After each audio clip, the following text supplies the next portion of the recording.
everybody! Ayan guys, so for tonight video, I just wanted to share for what I got for today from my client. But first, gusto kong gusto kong sabihin yung story namin ng client ko na to. So, she was from Hong Kong and doon siya nagwo-work, and actually viewer ko siya ng TikTok way back March. 4 months ago yata or 6 months ago na. And then, nag-live lang ako like mga 15 minutes yung sa unit na kinuha niya.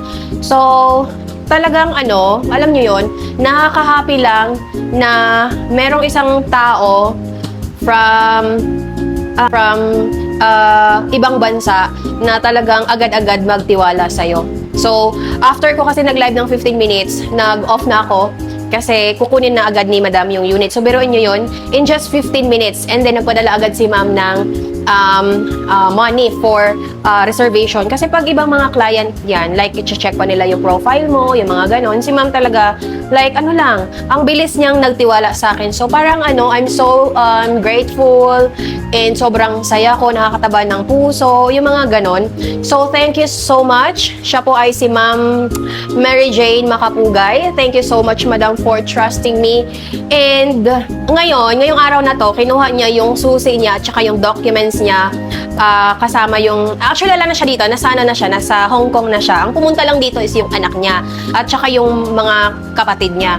So, merong inabot sa akin, guys, which is, alam niyo yon, bilang isang ahente, guys, syempre, nakakayang tumanggap ng something from your buyer. But then, I've come to realize na pag blessings po, wag nating tanggihan. So, ayun, ito yung binigay niya. Actually, sinilip ko lang siya kanina, pero totally hindi ko siya binilang pa. So, sabay-sabay nating bilangin to, guys, kasi this is a blessing from our client. And gusto ko lang i-share to kasi ito yung isa din sa perks na kapag mag-ahente ka talaga. Minsan, yun nga yung sabi ko, nung nakarang araw, yung may pabigas, minsan may mga gift, may mga cash surprises sa mga developer. Ito naman is from the client. And actually, this is not my first time na makatanggap ng mga regalo sa mga buyer ko. But then, gusto ko lang talaga ngayon iba-vlog na lahat ng mga yung mga binibigay sa akin ng mga buyer ko kasi natutuwa talaga ako, guys. So, buksan natin kung ano yung binigay ni Madam. Actually,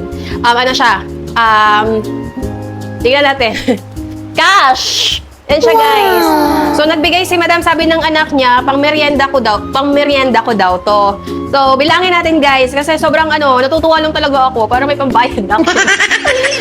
May pang pang change oil ng sasakyan ko. Okay, so bilangin natin. Ito na siya.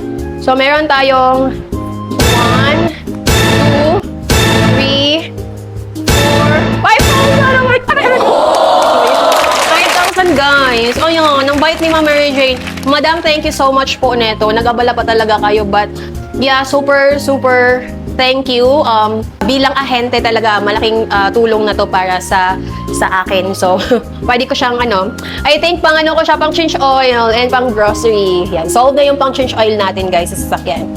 Yan lang po, and gusto ko lang ma-inspire kayo na mag-join dito sa team namin kasi ito yung mga hindi naman natin to ini-expect. Alam nyo yon. So, yung mga blessings talaga minsan mga unexpected talaga siya. Bigla na lang siyang darating. So, yun lang, guys. Sana ma-inspire kayo sa story ko for today's video. Bye!